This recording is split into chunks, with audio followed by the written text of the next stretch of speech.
माननीय प्रधानमंत्री जी की इंस्पिरेशन से हमने आत्मनिर्भर भारत के संकल्प के साथ साथ डिफेंस सेक्टर में भारत को सेल्फ रिलायंट बनाने की दिशा में तेजी के साथ काम कर रहे हैं। हम पहली ऐसी सरकार हैं जिसने हथियारों के आयात यानी इंपोर्ट के लिए खुद पर ही प्रतिबंध लगा दिया। हमने सेनाओं की ओर से 411 आइटम्स की एवं डिफेंस पब्लिक सेक्टर अंडरटेकिंग्स की 4666 आइटम्स की पॉजिटिव इंडिजिनाइजेशन लिस्ट जारी की है और इसमें शामिल लाइन रिप्लेसमेंट यूनिट्स, हथियार, गोले, बारूद, मिसाइल और अन्य प्रकार के रक्षा से संबंधित साजो सामान हैं जिनका निर्माण अब केवल और केवल हमारे ही देश में होगा। हम किसी भी सूरत में दुनिया के दूसरे देशों से हम इंपोर्ट नहीं करते। हमने साफ कह दिया है, make in India and make for the world. Bharat में बनाओ, भारतवासियों के हाथ से बनाओ, सारी दुनिया के लिए बनाओ। साथियों, हमने मेक इन इंडिया और डिफेंस कॉरिडोर्स जैसे इनिशिएटिव्स के माध्यम से इंश्योर किया है कि हम भारतीय सेनाओं के यूज के लिए मॉडर्न वेपन्स भारत में ही निर्मित करें और यदि संभव हो तो हम उसे एक्सपोर्ट भी करें।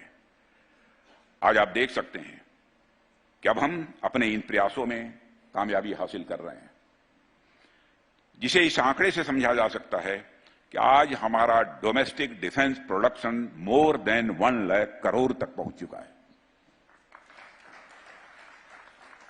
जब मैं डिफेंस सेक्टर में काम करने वाली हमारी इंडस्ट्रीज हैं, जब मैं उनके साथ बैठकर कभी चर्चा करता था और जब मैं यह कहता था तो लोग यकीन नहीं करते थे कि असंभव हो पाएगा। यह करिश्मा भारत में हुआ है।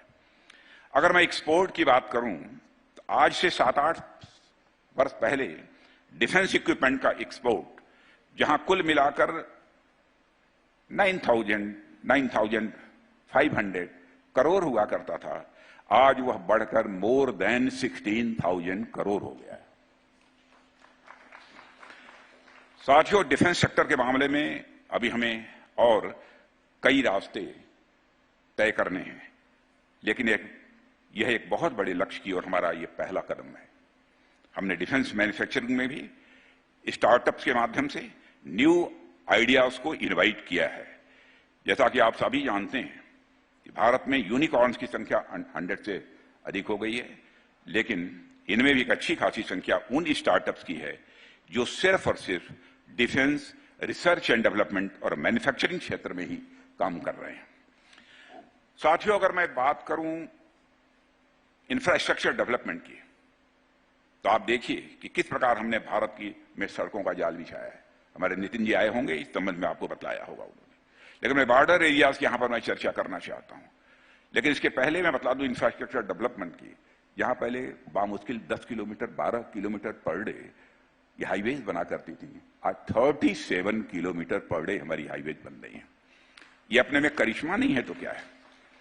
बॉर्डर एरियाज में भी स्थित हमारे जिन गांवों को आज तक इग्नोर किया गया था, हमने उन्हें भी सड़कों के माध्यम से देश के बाकी क्षेत्रों से जोड़ा है। और अगर आप एयरपोर्ट्स की संख्या पर गौर करें तो 2014 के कंपैरिजन में आज हमारे पास 2 गुणों से अधिक एयरपोर्ट हैं। पहले यहां केवल 74 हुआ करते थे, आज उनका नंबर बढ़कर 148 हो गया है। हवाई चप्पल पहनने वाला व्यक्ति भी हवाई जहाज से यात्रा कर सके, इस संकल्प के साथ हमारी सरकार आगे बढ़ रही है। रेलवे में आप देख सकते हैं किस तरीके से हमने वर्ल्ड क्लास इंफ्रास्ट्रक्चर का निर्माण किया है। विश्व स्तरीय ट्रेन सुविधा हमारे देशवासियों को उपलब्ध हो सके, यह हमारा प्रयत्न है। और आपको जानकारी होगी उस फिगर के बारे में कि विश्व स्तरीय ट्रेन जो वंदे भारत है, वंदे मातरम है, हम इसको भी वंदे भारत लगभग उसका नंबर संभवतः 21 तक पहुंच चुका है।